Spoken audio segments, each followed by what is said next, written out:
Good morning students, कैसे हो बच्चों। आज हम समास विषय का अध्ययन करेंगे। अब समास को इंग्लिश में क्या बोलते हैं? कंपाउंड। अब इसका क्या है? इसका संक्षेपीकरण मीनिंग होता है संक्षेपीकरण अर्थात छोटा करना। अब जो समास है, समास शब्द संस्कृत की अस धातु से बना है। किससे बना ये? संस्कृत की अस धातु से। इसमें क्या होता है? सम उपसर्ग का उपयोग हुआ है। सम प्लस अस। सम का मतलब क्या होता है? संयोग। सम का क्या मीनिंग होता है? संयोग।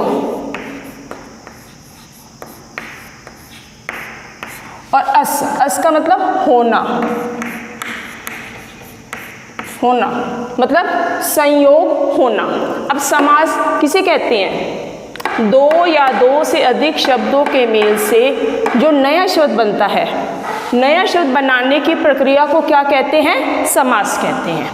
जैसे राजा का कुमार। अब राजा का कुमार में कितने पद हैं? दो पद हैं। कौन कौन से? राजा और कुमार। इन दोनों पदों के मेल से जब हम दोनों को मिलाएंगे तो उनके मेल से नया शब्द बन जाएगा। कौन सा होगा? राजकुमार। यदि राजकुमार शब्द का विग्रह मतलब इसको अलग करना हो तो दोबारा क्या लिखा जाएगा? राजा का कुमार। राजा और कुमार ये दोनों पद क्या हैं? परस्पर मतलब आपस में क्या रखते हैं? ये संबंध रखते हैं और ये सार्थक भी हैं। ठीक है। अब है समास रचना में दो शब्द होते हैं। पहला पद क्या होता है? पूरा पद कहलाता है और दूसरा पद उत्तर पद। मतलब जो सबसे पहले आता है उसको पूरा पद बोलते हैं, पहला पद भी बोलते हैं। और जो दूसरा होता है उसको क्या बोलते हैं? उत्तर पद। इन दोनों के समास से जब नया शब्द बन जाता है तो वो क्या कहलाता है? समस्त पद कहलाता है। फॉर एग्जाम्पल जैसे ये पूरा पद है बैल, उत्तर पद गाड़ी। अब इन दोनों को मिलाने से कौन सा बन जाएगा? समस्त पद क्या बन जाएगा? बैलगाड़ी। समझ आ गया आप लोगों को?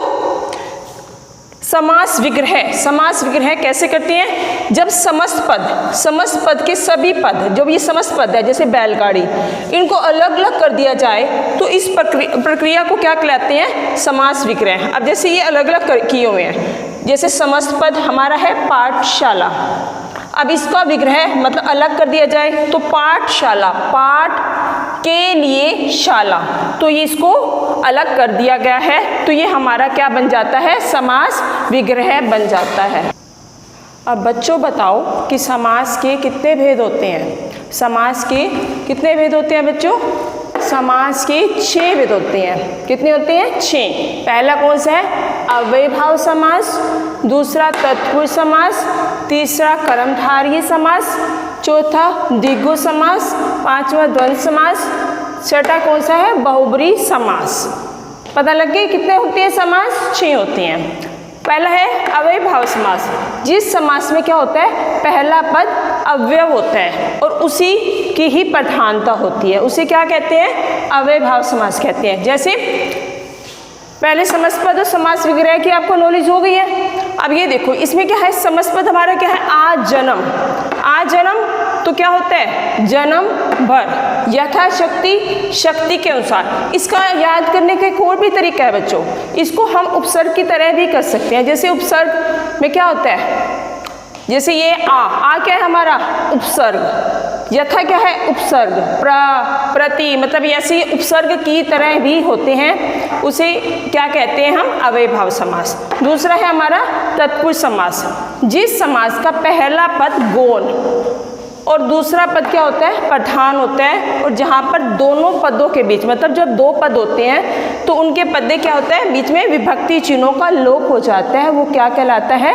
तत्पुरुष समास कहलाता है। अब तत्पुरुष समास के भी कितने हैं? 6 उपभेद होते हैं। कितने होते हैं? 6। तत्पुरुष समास में उत्तर पद की प्रधानता होती है। मतलब उत्तर पद मतलब दूसरे शब्द की क्या होती है? इसमें प्रधानता होती है। अब इसमें क्या होता है? कारक के बारे में आपको पता है।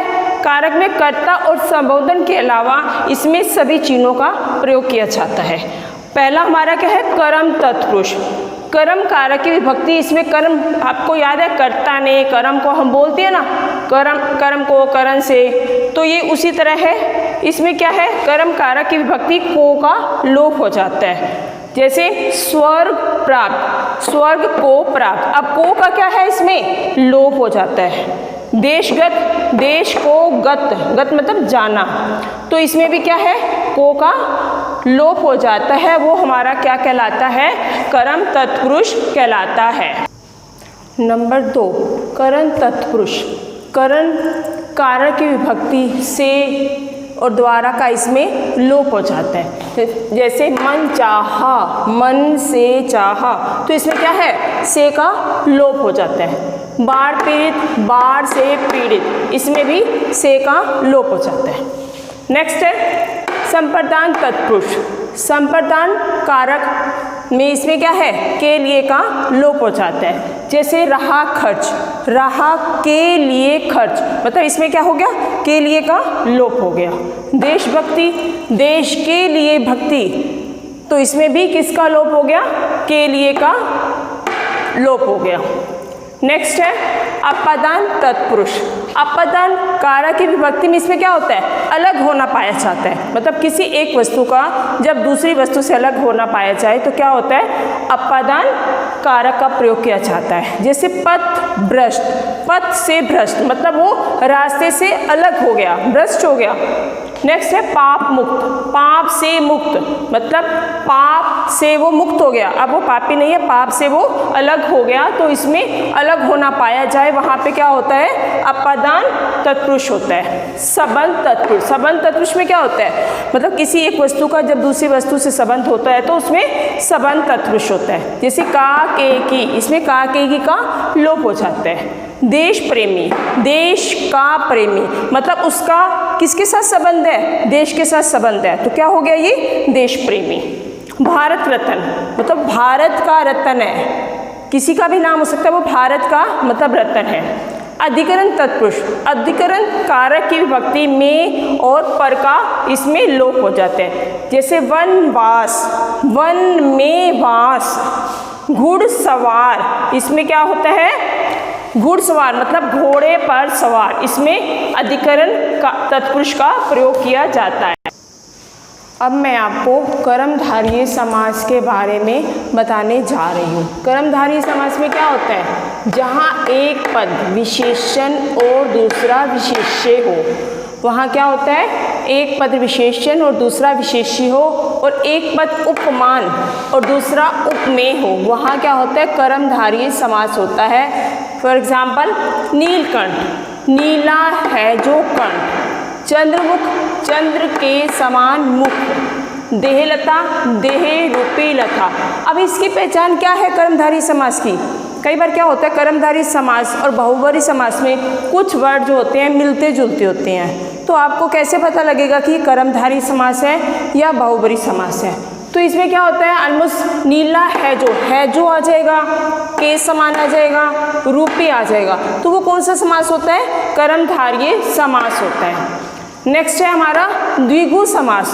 द्विगु समास में क्या होता है, जिस समास में पूर्व पद और उत्तर पद आपको पता लग गया ना, तो पूर्व पद मतलब पहले वाला पद संख्यावाचक हो मतलब गिनती का हो, तो उसे क्या कहते हैं, द्विगु समास कहते हैं। इसमें समूह अथवा समाहार का बोध होता है। जैसे पंचवटी, पंच बने पांच वटों का समूह। त्रि मतलब तीन, वेणी, तीन वेणियों का समाहार। अठन्नी, 8 आनों का समूह। ऐसे कई वर्ड हैं जिसका पहला अक्षर क्या है, गिनती से शुरू होता है, उसे कौन सा कहते हैं, द्विगु समास कहते हैं। नेक्स्ट है हमारा द्वंद्व समास। जिस समास में पूर्व तथा उत्तर पद प्रधान हो, पूर्व में पहले वाला भी और बाद वाला भी वो क्या हो, प्रधान हो, तो दोनों का समान महत्व हो तथा विग्रह, विग्रह मतलब अलग करने पर दो पदों के बीच में और, अथवा, या, एम आदि समुच्चय बोधक। अब समुच्चय बोधक की आपको नॉलेज होगी ना, तो समुच्चय बोधक आ जाए तो वह क्या कहलाता है, द्वंद्व समास कहलाता है। जैसे पाप पुण्य, पाप और पुण्य। माता पिता, माता और पिता। अब इसमें क्या आ गए, और आ गई। आगे समझ तो ये कौन सा समास हो गया, द्वंद्व समास। ऑलमोस्ट क्या होता है, हम इसकी पहचान कई बार क्या करते हैं कि ये हमें विलोम शब्द की तरह लगते हैं, जैसे पाप पुण्य, माता पिता, सुख दुख, तो लोग इसकी तरह भी समझते हैं। और इसमें एक बात और होती है, इसमें एक योजक चिन्ह होता है। ये वाला जो है ये क्या है, योजक चिन्ह। इसमें योजक चिन्ह भी लगा होता है, तो ये कौन सा समास कहलाता है, द्वंद्व समास कहलाता है। नेक्स्ट हमारा बहुब्रीहि समास। जिस समस्त पद में दोनों पदों के अतिरिक्त तीसरे पद के, मतलब दोनों पद होते हैं, पूर्व पद और उत्तर पद, इसके अलावा हमें क्या है, किसी तीसरे पद की प्रधानता होती है। और दोनों पदों में से कोई भी पद, न पूर्व पद न उत्तर पद, कोई भी पद प्रधान नहीं होता, वहाँ क्या होता है, बहुब्रीहि समास होता है। जैसे दशानन, दश है आनंद जिसके, मतलब आनंद क्या होता है, मुख। दश है आनंद जिसकी, कौन है दशानन वाला, रावण। पीतांबर, पीत है अंबर जिसके, पीत मतलब पीले, पीले है अंबर जिसके, किसके हैं पीले अंबर, विष्णु के।